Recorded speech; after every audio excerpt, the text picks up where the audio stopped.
Hey, good Wednesday morning, everyone. Thanks for tuning in to Inspiration for Today. We're not going to waste any time and jump right in. We're in our starting today, chapter 4 of the book of Philippians. We're almost done, but so is almost the month. And I had said we would finish it in January. Well, I think we are, but we might go a day or two over next week. We'll see how that goes. But we are in chapter 4 today, so hang in there. This is also an exciting part, as you'll see even today. So, chapter 4, verse 1, book of Philippians. Therefore, my brothers, you whom I love and long for, my joy and crown. Boy, I just got to say, even as I read that, Paul loved those Philippians, didn't he? They were his joy and crown.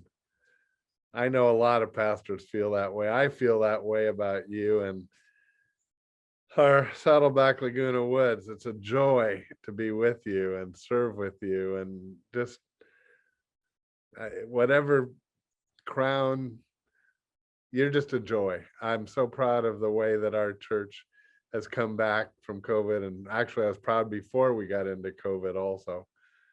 But Paul sees them as his joy and crown, and that is how you should stand firm in the Lord, dear friends. Now, what does he mean when he says, therefore, and that's how you should stand firm?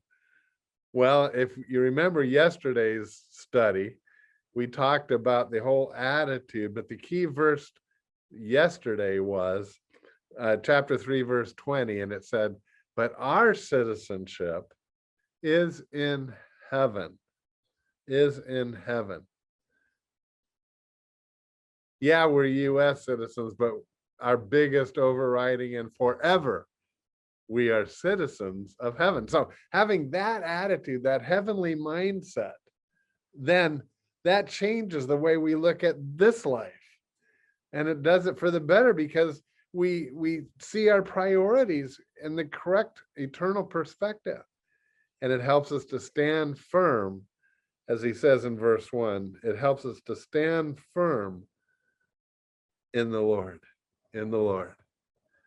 So that's, verse 1 actually, in a sense, goes with the previous paragraph, because in verse 2 of Philippians 4, Paul kind of changes tone, because now he's nearing the end of his letter and he says some very personal things, specifically to some people.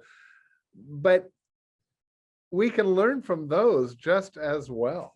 They're very, very important.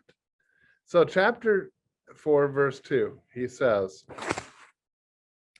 I plead with you, Odiah, and I plead with Syntyche to agree with each other in the Lord. Yes, I ask you, loyal yoke fellow, help these women who have contended at my side in the cause of the gospel, along with Clement and the rest of my fellow workers, whose names are in the book of life. Do you see what's happening in those verses? I think these are people that Paul knew. It's obviously people that he loved and cared for. He calls them what? Loyal yoke fellows. In other words, it's like an oxen yoked together. We are in this together. We're pulling together to the striving to do the work of God here, to honor and glorify Jesus.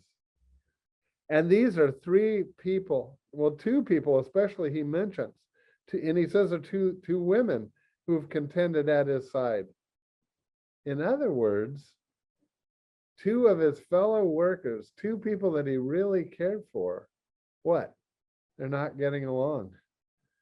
They have some sort of argument or disagreement, and almost always that's more about ways we would do something than it is about what we should do. That's usually the case. People with good hearts in the church often argue about what's the best way to do things. You know why? Because everybody wants things done in the best way, so that the work of the church, the work of Christ in the world goes forward faster. And my guess is that that's what these two ladies with difficult names to pronounce probably had. And he says to help them. He asks this one other, I ask you to help them agree with each other, help these women who have contended right along with him and with Clement and the rest of my fellow workers. And you know why I know for sure that they're Christians that we're arguing? Go look at that last phrase, whose names are in the book of life. Anyone whose name is in the book of life is a follower of Christ, and we'll get to be with them in heaven. We'll get to meet them. We'll meet these people. We're given their names, so there's no reason for us not to meet them when we get to heaven. Well, that brings us to verse 4, which I just would call the verse of the day, because in a personal way, Paul is saying, so in light of that, they're going to get along. So rejoice in the Lord always, and I will say it again, rejoice. Let your gentleness be evident to all, because the Lord is near. That verse, rejoice in the Lord always, and I'll say it again, rejoice. That was a children's song that we sang years ago, decades ago, actually. Rejoice in the Lord always. Again, I say rejoice. I want to play a version of that that's far better than what I just sang to you. But it plays over and over again in the children's song. And I like this version because actually it adds some lyrics that talk about life's struggle today. But I want you to get this verse down. And a song is often the best way to do that. Rejoice in the Lord always. If we can learn just that today, you and I have had a great day on inspiration for today. Hey, listen to the song, learn the verse, and I'll see you tomorrow. Bye for now. Rejoice in the Lord always. Oh, my soul, rejoice in the Lord always.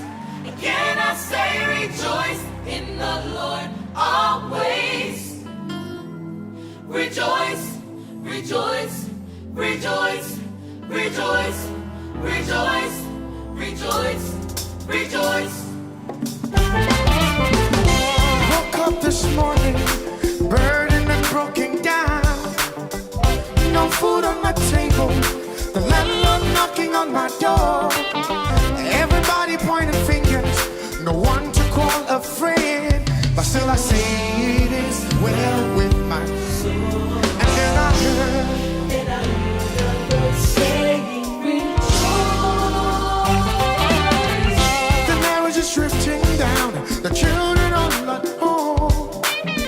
Been jobless for a while, keep crying on my bed. The pain is weighing me down, I'm bearing it all alone. But still I say it is well with my soul. And then I heard